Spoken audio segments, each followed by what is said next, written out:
To start off, I know my parents love me and are proud of me. Growing up, though, they always gave more to my sister because she is not as capable or as smart as I am. I know that sounds mean, but it's objectively true. Whether that was money, replacing toys or electronics she lost, broke, my parents would provide more to her because she wasn't responsible.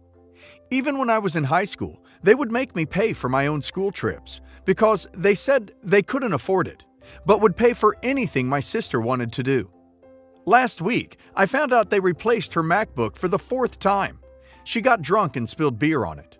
This led me to a line of questioning to my parents since they made me buy my own computer in college and didn't contribute.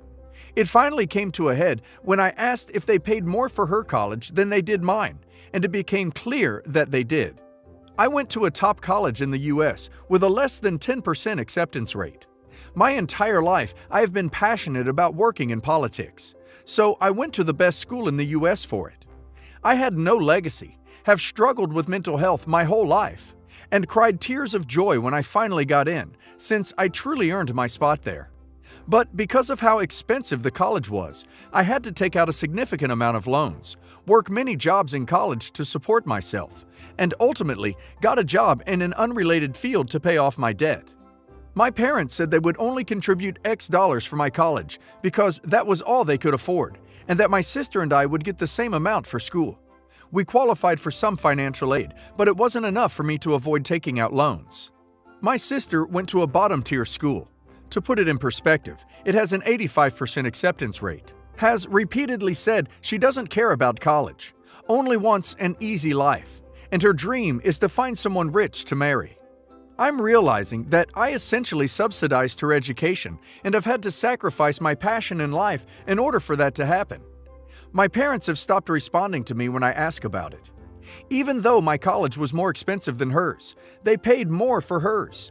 Not to mention financially supporting her every summer, whereas I got jobs in finance where I worked 80 hours a week to put that money towards my education, despite how little she cares about school. I understand that because she doesn't care much about her life and isn't as capable as I am, my parents have had to financially support her more. What I cannot come to terms with is how much they lied to me about it and how they have stopped communicating with me. What can I do to move forward? I feel a lot of resentment for them because they know how hard I've worked and what I have had to sacrifice to be where I am in life, but were unwilling to help me, whereas they helped my sister. I feel like I gave up on my dreams to pursue a more financially realistic career, and my heart is broken. OP's sister now has the pride and honor to take care of their parents in their old age. Her and them have bonded, and now truly deserve one another. As they have stopped communicating with OP should grieve them, move on from them, and not support them financially. As for politics, it'll still be there. OP is 23 after all. OP should just attack those student loans like they are her parents, and she will soon be in a good spot financially. My mom had been married to my dad for 9 years before she cheated and left him for his best friend, who is my stepdad. My father served in the army, and his best friend was this rich guy who I saw hanging out with my mom at that time. During the divorce, my mom told me that my dad was abusive, controlling, and was not there emotionally. That's why she was leaving him. She told me that my dad treated her badly, called her names, and did not love her. At the time, I was only 10 years old. My mom got primary custody, and dad was stuck paying child support. I only got to see my dad only 2 weekends per month. After that, I held some resentment towards my dad. I dreaded when it was time to see him. He had sold what used to be our house, moved back to his hometown, opened a mechanic shop, and lived in the shop. He was an alcoholic who always tried to sober up when I came to stay with him. He was miserable, lonely, and depressed. He always tried to clean up his house when I went to stay with him, even though it still smelled like alcohol, gunpowder, gasoline, and those car oils. And sometimes I found dirty laundry stuffed in the laundry room. When I turned 15, I started to see him less. I refused to go stay with him and made up excuses. I only visited him a few times a year. One day, I went to visit him without informing him. I found him drinking while watching a football game. He was surprised to see me. He quickly started getting rid of his beer cans, cleaning his kitchen, asking if I was hungry so that he could order pizza. and I just lashed out at him and told him that's why Mom left him, because he was so miserable and couldn't keep his crap together. I felt guilty afterwards. He loves old classic muscle cars, and when I turned 18, he got me a 1970 Chevrolet Chevelle SS, which he had fixed himself. Later, me and Mom sold it and got a Honda Civic. Anyway, last week I came to visit my mom. I was planning to stay for the weekend.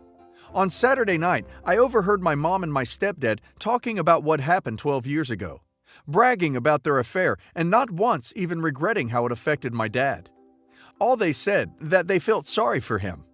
I couldn't help but cry. I wanted to confront her, but I couldn't bring myself. I wanted to call her names, insult her, but I didn't have the strength. I was full of mixed emotions, but I felt guilty the most. At this time, I held a resentment towards my dad, thinking he was the bad guy, but he was only the victim of my mom's affair. He never recovered from the affair due to his depression and anxiety issues. And all the time I thought he faked to care about me, he genuinely cared for me. And he always tried to stay strong and smile for me. I left the following day and found my dad at his mechanic shop and hugged him. I was crying, and he was puzzled, and I kept saying sorry repeatedly. When he managed to calm me down, I told him everything, and I apologized even more. And when I asked why he didn't fight my mom for my custody, he told me that he knew that his depression and anxiety issues, plus his PTSD, would make him an unfit parent. And he never wanted to ruin the relationship between me and my mom because he knew I loved my mom and his ex-best friend loved me and would take care of me more than he would. He said that it was not my fault and forgave me, and he was happy I found out. I want to make it up to my dad, but I don't know how. Please help. If OP wants justice for her dad, she should go after her mom and confront both of them on how they treated her dad and how they lied to OP. For years, he had no one to stand by him, not even OP, his daughter. This is how OP can make it up to him.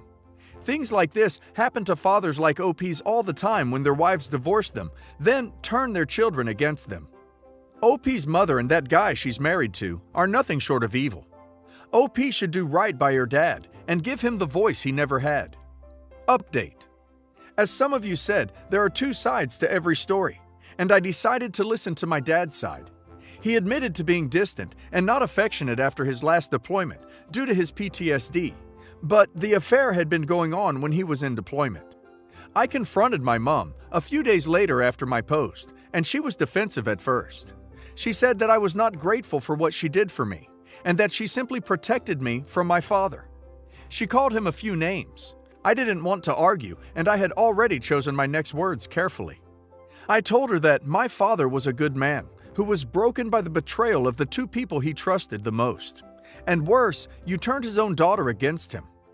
I appreciate and am grateful for everything, but it's time I choose for the parent who put his own daughter's needs first, even if it means making hard sacrifices, and not the one who wanted the daughter to satisfy her own needs. Goodbye, Mom. I will keep in touch. Before I left, tears had been building in her eyes, and she just remained silent. She has tried to reach out to me, but I just ignore her or ask her to stop disturbing me. I don't block her. But my message is loud and clear. My aunt has recently reached out to me and told me that my mom is depressed. Well, her husband can take care of her. As for my dad, most of you suggested I sell the Civic and buy the Chevy Chevelle SS back. I couldn't find the person I sold it to, but I decided to look for an old worn-out muscle car to fix. I have been searching for a while. It was hard, but I had help of a few friends and even some Redditors who reached out to me on chat. Almost 2 weeks ago, I was lucky and found an old wrecked 1970 Dodge Charger. And yeah, I sold the Civic to afford the Charger. My dad was kind of upset, but when I told him the reason, he brightened up. He's been more than happy to show me how to fix it. I bought an apartment an hour away from his mechanic shop. One Redditor suggested I do a makeover at his place. Well, I have been making time, and we have started to renovate and do a makeover. And my friends from college who are studying interior design have decided to help. It took him a little of convincing as he felt embarrassed, but he finally joined the train. Now, every day after college, I go to visit him, and on weekends I spend my time with him and talk about anything. Mostly, he's interested in my life. He likes soccer and is a big fan of Arsenal. So I always keep him company during match days, pick the opponent's team, and add fun, and I am learning a little of football. Since I sold my car, he has allowed me to use his 1977 Pontiac Firebird. He has been with it since I was 11, and as long as I can remember, he has never let anyone drive it. Since I've been around more often, he has stopped his drinking habits. Maybe a few, and I join him on game nights, but who can blame us? My husband and I have been together for 12 years and have 2 young children. I support our family financially due to my husband's visual impairment, which has made it difficult for him to maintain work. I've never minded being the breadwinner or making do on less. He's been an amazing father from day one and takes care of the kids so I can work. I honestly thought we had the perfect relationship. About 8 months ago, I started to notice the telltale signs of an affair. I let it go on for much longer than I should have, because it was honestly too painful to confront. Well, I finally broke down and confronted him, and he confessed everything. Just as I'd suspected, he'd been seeing the other woman for about a year. What I didn't expect was that she's 68 years old and has advanced cancer. Her doctors have said she's living on borrowed time. I wasn't prepared for this. I asked if he'd been romantic with her, and he said yes. I'm devastated.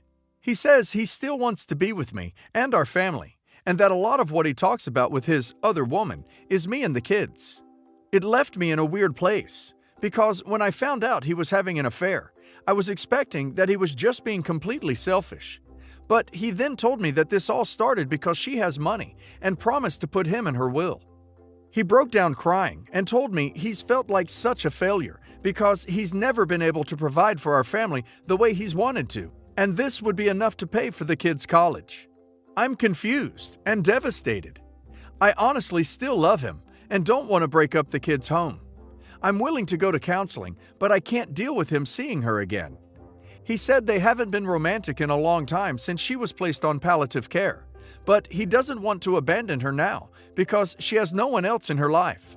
Her only son died in a car accident 18 years ago, and he doesn't want her to die alone. Is this relationship worth saving? Should I put my feelings on the back burner until his mistress passes so he doesn't resent me for it? Wait. So OP's husband sold himself out for a maybe sugar mama? And his explanation is that he thought, man, I feel crappy I'm using my wife's money instead of providing myself, and I can't provide for my family, which makes me feel like less of a man.